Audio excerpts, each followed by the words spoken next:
the postman showed up. We got a few letters in the mail. So some questions coming in from Instagram, Twitter. If you haven't followed us there, make sure you do at Good Old Boys FF. But question coming in: do I play Todd Gurley in the next game against Dallas? Yes. Short answer. Kevin just got done saying start everybody that's playing in that game. Just start them all. Throw them on your roster. Yeah, you're playing Gurley. He's going to get some run room. The Falcons obviously want to use him.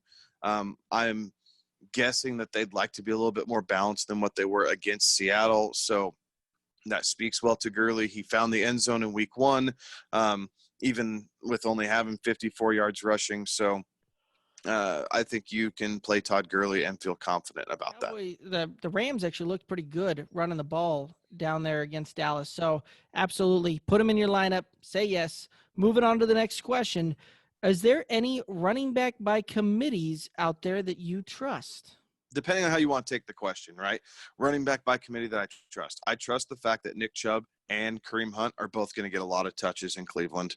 I trust the fact that Buffalo is still going to try and use Zach Moss and Devin Singletary to some extent. Now, with Moss's struggles, Singletary might have more, but that's still an RBBC, if you will.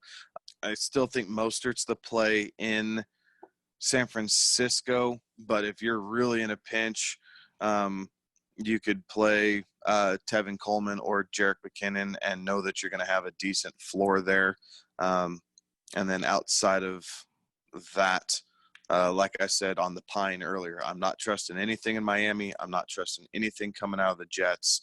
So sit back and just wait to see how that plays out before you make a roster decision and then get really pissed off at yourself because you played the wrong guy.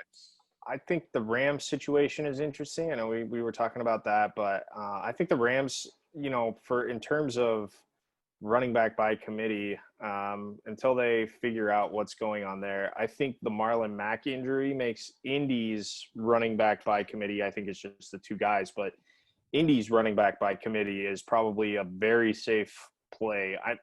I'm not exactly sure what the asker is asking in terms of do I need to play two of these at the same time, or what's the safest, option if I've got shares of one of these teams? What's the safest option to play? But I'd say Indy and the Rams are two running back by committees, air quotes, that I'm comfortable with playing guys that are in that situation. Just like we always say that you want a piece of that passing offense, do you want a piece of that running offense is how I took the question on that. And, besides the ones that you guys have already named, I was going to go the Indy route, especially with Marlon Mack going down. And now you having Jonathan Taylor presumably taking the one, first and second, and Naheem Hines coming in to be the third down, change of pace type of back.